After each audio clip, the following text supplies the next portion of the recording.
I think your schemes will be useless, Mother. What do you know about Chinese business? Do as I say, she said. Don't let him bring the nurse, said Moon Orchid. Don't you want to see what she looks like? Asked Brave Orchid. Then you'll know what he's giving up for you. No, no, she's none of my business. She's unimportant. Speak in English, Brave Orchid told her son. Then he'll feel he has to come with you. She pushed her son out of the car. I don't want to do this, he said. You'll ruin your aunt's life if you don't. You can't understand business begun in China. Just do what I say. Go. Slamming the car door behind him, he left.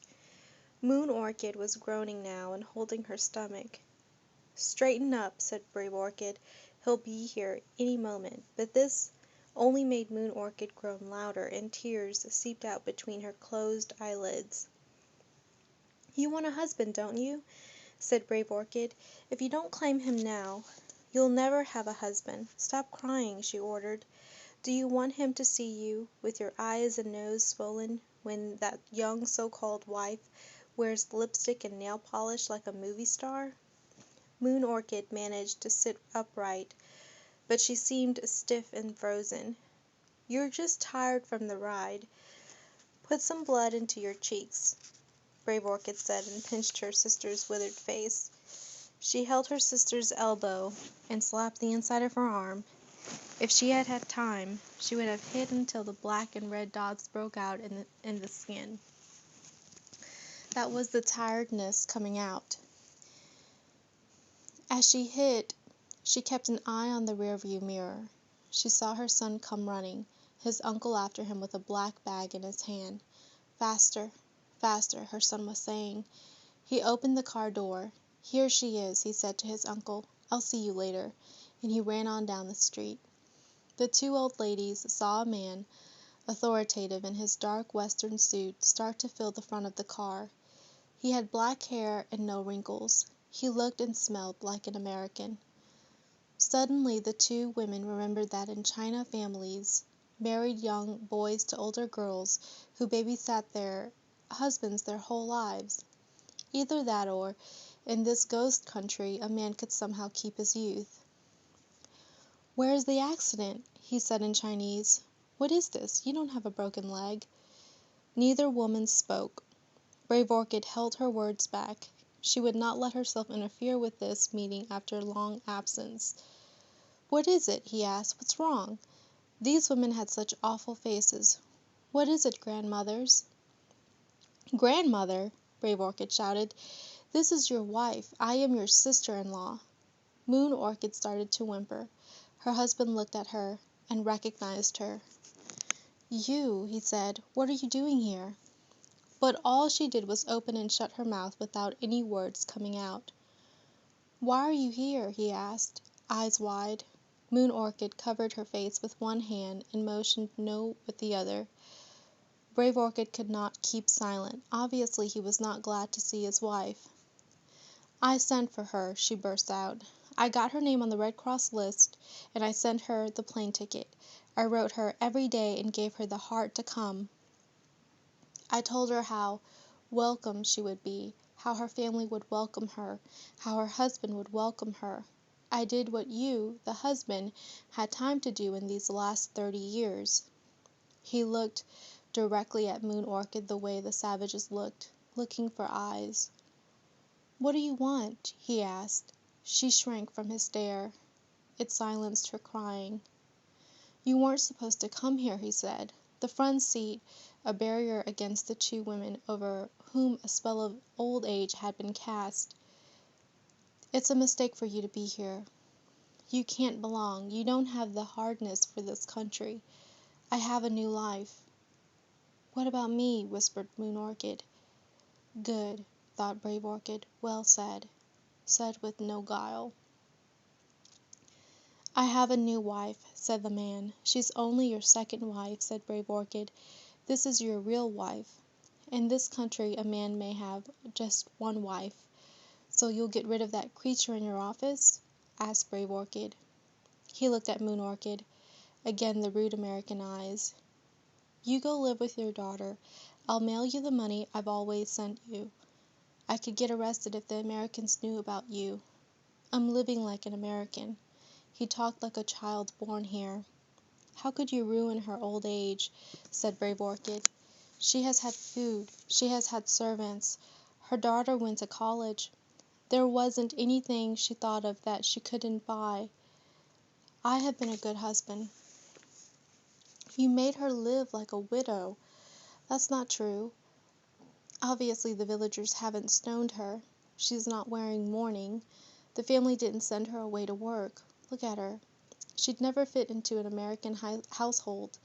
I have important American guests who come inside my house to eat." He turned to Moon Orchid. "You can't talk to them. You can barely talk to me." Moon Orchid was so ashamed. She held her hands over her face. She wished she could also hide her dappled hands. Her husband looked like one of the ghosts passing the car windows, and she must look like a ghost from China. They had indeed entered the land of ghosts, and they had become ghosts. "Do you want her to go back to China, then?" Brave Orchid was asking. "I wouldn't wish that on anyone. She may stay, but I do not want her in my house. She has to live with you or with her daughter. I don't want either of you coming here any more." Suddenly his nurse was tapping on the glass, so quickly that they may have missed it. He gestured to the old woman, holding a finger to his mouth for just a moment. He had never told his American wife that he had a wife in China, and they mustn't tell her either. "What's happening?" she asked. "Do you need help? The appointments are piling up." "No, no," he said. "This woman fainted in the street. I'll be up soon." They spoke to each other in English. The two old women did not call out to the young woman. Soon she left. "I'm leaving too now," said the husband. "Why didn't you write to her once, and for all you weren't coming back and you weren't sending for her?" Brave Orchid asked. "I don't know. It's as if I had turned into a different person. The new life around me was so complete it pulled me away. You became people in a book and I had read a long time ago." "The least you can do," said Brave Orchid, "is invite us to lunch. Aren't you inviting us to lunch? Don't you owe us a lunch at a good restaurant?" She would not let him off easily. So he bought them lunch, and when Brave Orchid's son came back to the car he had to wait for them. Moon Orchid was driven back to her daughter's house, but though she lived in Los Angeles, she never saw her husband again. "Oh well," said Brave Orchid. "We're all under the same sky and walk the same earth. We're alive together during the same moment." Brave Orchid and her son drove back north. Brave Orchid sitting in the back seat the whole way. Several months went by with no letter from Moon Orchid. When she had lived in China and in Hong Kong, she had written every other week. At last Brave Orchid telephoned long distance to find out what was happening. "I can't talk now," Moon Orchid whispered. "They're listening. Hang up quickly before they trace you." Moon Orchid hung up on Brave Orchid before the minutes she had paid for expired. That week a letter came from the niece saying that Moon Orchid had become afraid. Moon Orchid said that she had overheard Mexican ghosts plotting on her life. She had been creeping along the baseboards and peeping out windows. Then she had asked her daughter to help her find an apartment at the other end of Los Angeles, where she was now hiding. Her daughter visited her every day, but Moon Orchid kept telling her, "Don't come see me because the Mexican ghosts will follow you to my new hiding place. They're watching your house." Brave Orchid phoned her niece and told her to send her mother north immediately where there were no Mexicans, she said. "This fear is an illness," she told her niece. "I will cure her.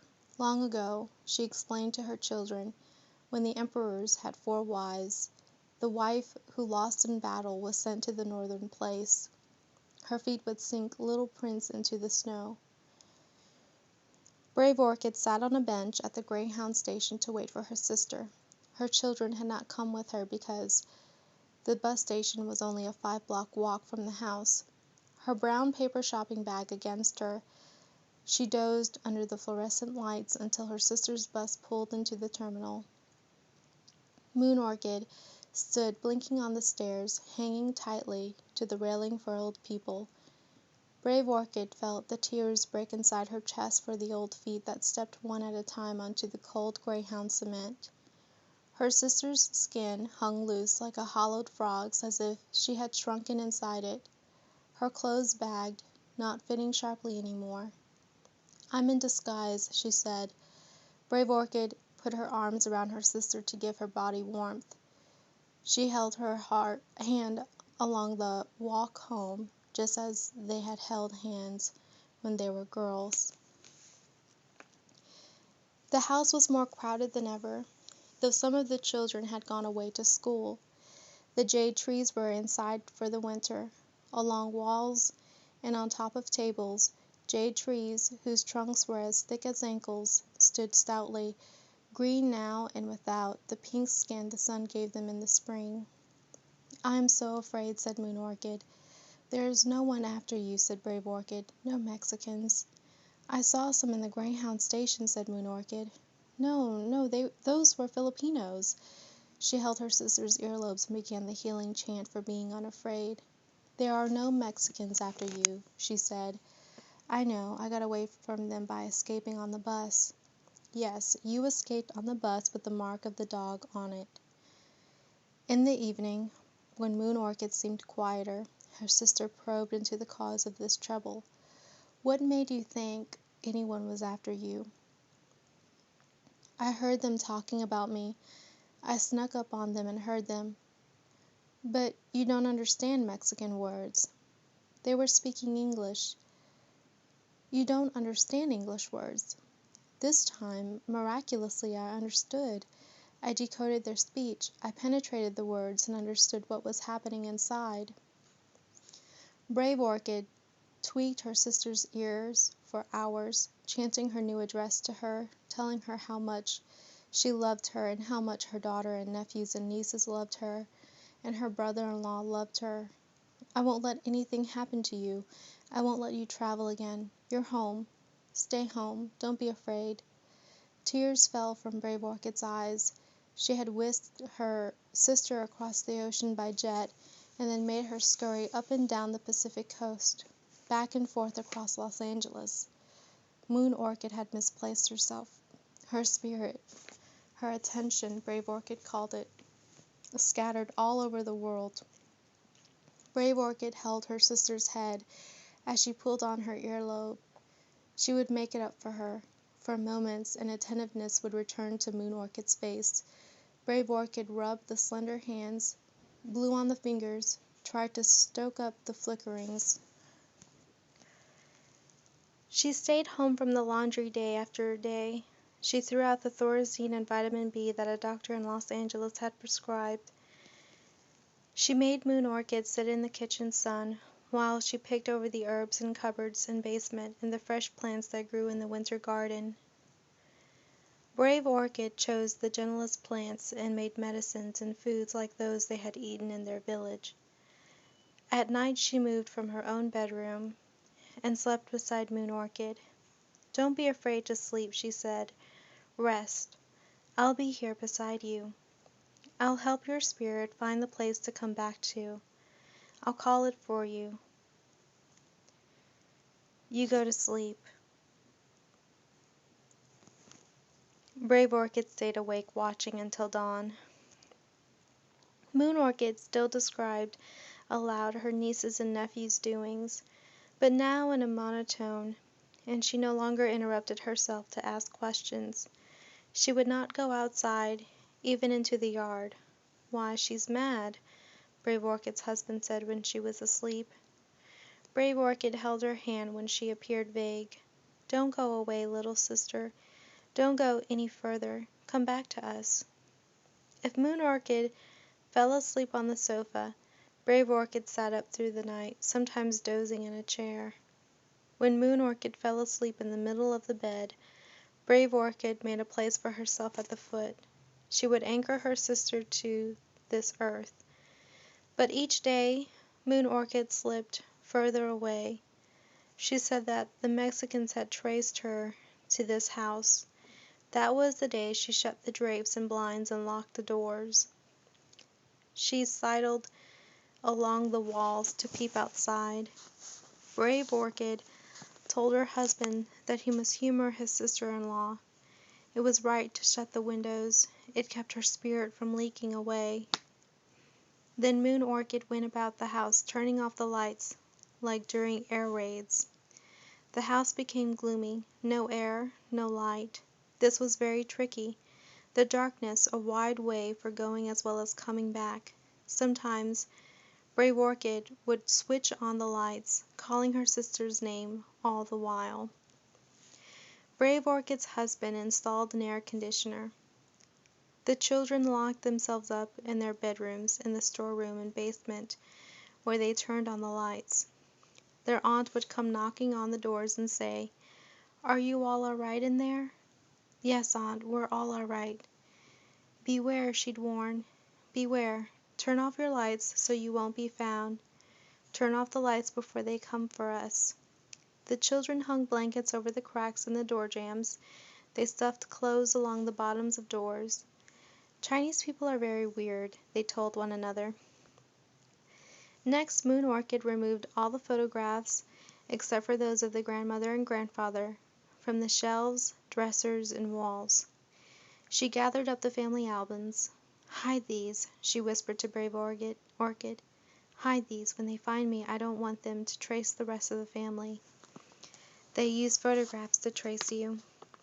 Brave Orchid wrapped the pictures in the albums in flannel. "I'll carry these far away, where no one will find us," she said. When Moon Orchid wasn't looking, she put them at the bottom of a storage box in the basement. She piled old clothes and old shoes on top. "If they come for me," Moon Orchid said, "everyone will be safe."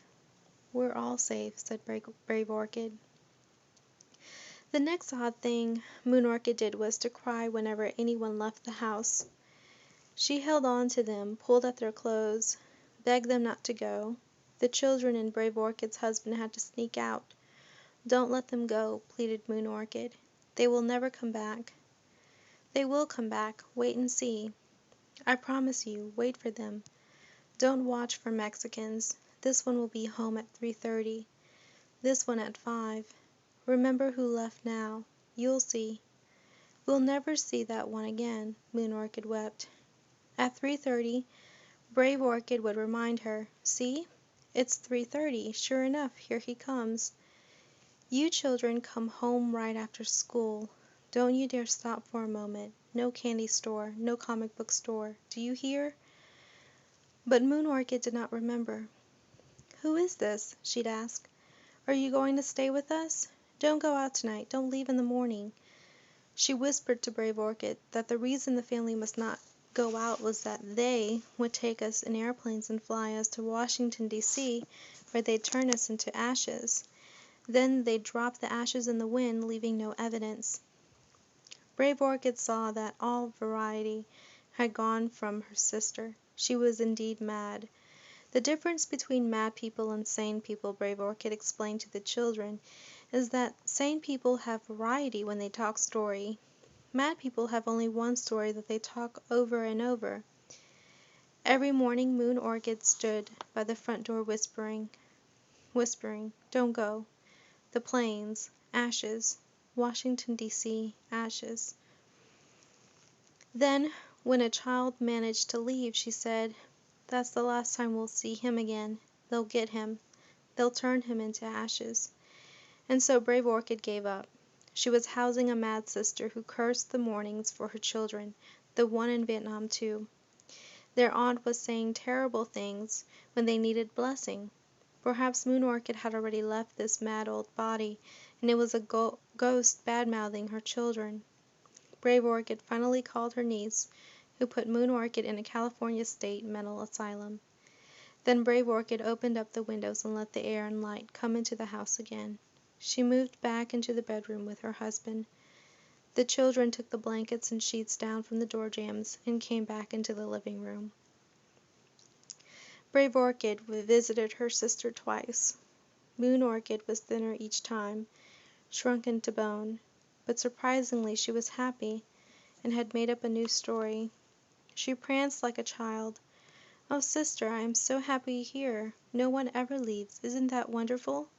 We are all women here. Come, I want you to meet my daughters." She introduced Brave Orchid to each inmate in the ward, her daughters. She was especially proud of the pregnant ones. "My dear pregnant daughter," she touched the women on the head, straightened collars, tucked blankets. "How are you today, dear daughter? And you know," she said to Brave Orchid, "we understand one another here. We speak the same language, the very same. They understand me, and I understand them." Sure enough, the women smiled back at her and reached out to touch her as she went by. She had a new story, and yet she slipped entirely away, not waking up one morning. Brave Orchid told her children they must help her keep their father from marrying another woman, because she didn't think she could take it any better than her sister had. If he brought another woman into the house, they were to gang up on her and play tricks on her, hit her and trip her when she was carrying hot oil until she ran away. "I am almost 70 years old," said the father, "and haven't taken a second wife and don't plan to now." Brave Orchid's daughters decided fiercely that they would never let men be unfaithful to them, and all her children made up their minds to major in science or mathematics.